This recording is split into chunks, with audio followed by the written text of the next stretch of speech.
Meu projeto de estudo não teve absolutamente nada a ver com a dissertação que eu defendi. Porque, na verdade, eu comecei a minha interrogação principal era a transição do trabalho escravo para o trabalho livre em Pernambuco. Eu tinha uma literatura que me dava razoável, uma informação bastante razoável, bastante segura, em relação ao processo no Sul-Sudeste, alicerçada na imigração. Então, nós tínhamos relatos muito substanciosos sobre como a mão de obra escrava foi progressivamente sendo substituída, especialmente no Rio, São Paulo, Minas, etc., por migrantes. E esse movimento migratório nunca aconteceu, pelo menos nunca aconteceu com o volume, né, a intensidade. Aqui nós não tivemos muitos italianos, exato, não tivemos essas levas de italianos, de alemães, etc. E aí eu construí um problema de pesquisa que era exatamente de onde veio, de onde surgiu o trabalhador livre, pobre, né, que substituiu progressivamente na economia da cana-de-açúcar, né, o escravo, que durante séculos foi a mão de obra predominante na região. Eu ia pegar Pernambuco, né, como local, mas a região toda passava pela mesma problemática. Mas depois de fazer algumas pesquisas, né, arquivísticas iniciais, eu cheguei à conclusão que eu não possuía material em condições, ou em quantidade, nem em condições de desenvolver uma dissertação nessa direção. Eu não tinha documentação que fosse suficientemente grande, né, volumosa e segura para poder permitir desenvolver uma dissertação.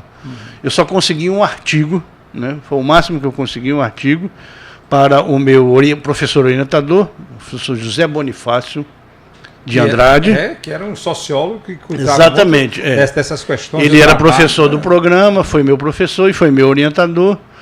E aí ele, de maneira muito amistosa e fraterna, disse: Barroso, olha, eu acho melhor você fazer um desvio de rota aí, porque vai ser muito difícil. Isso é interessante, né? É que às vezes a gente começa um projeto, uma pesquisa, pensa que é fácil e aí os documentos não aparecem. Né? E a realidade obriga o pesquisador a buscar certas outras, mesmo com aquela documentação, alguma outra reflexão. Foi isso que aconteceu. E é uma lição que hoje eu repito para todos os meus alunos e orientandos, né, nessa direção. Olha, você pode ter uma excelente ideia, você pode ter um problema de pesquisa muito bem definido, muito bem configurado, mas se você não tiver fontes, né, se você não tiver material de pesquisa, não tem pesquisa. Então esquece e procura outro caminho, porque é impossível. Né? E minha orientadora de doutorado, ela dizia uma frase que eu também repito, né? A gente vai multiplicando as lições. Ela dizia o seguinte: Geraldo, o que nós temos que fazer como pesquisadores é uma fogueira. É uma fogueira. E nós podemos fazer uma grande fogueira, uma fogueira enorme, imensa, se nós encontrarmos, né, toras de madeira, grandes troncos. Né? E podemos fazer uma fogueirinha, se por acaso a madeira que a gente encontrar for gravetos, miúdos, etc.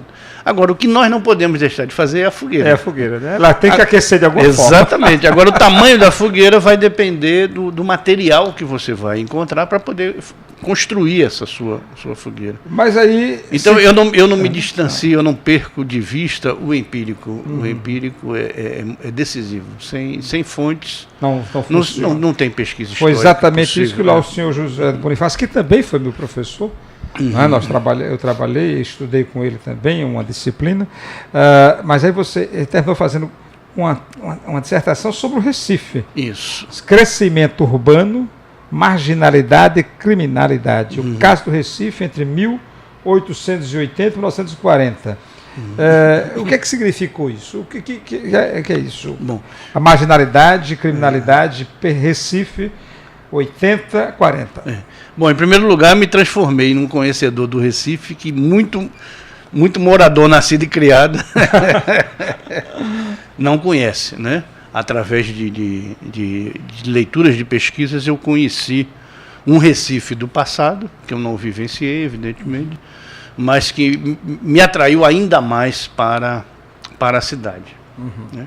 E eu acho que se existia uma tese nesse trabalho, a tese era de que toda e qualquer metrópole, toda e qualquer cidade que tem vocação metropolitana, e o Recife tinha uma vocação metropolitana, sempre foi um centro econômico, cultural, político, administrativo, né, de relevo.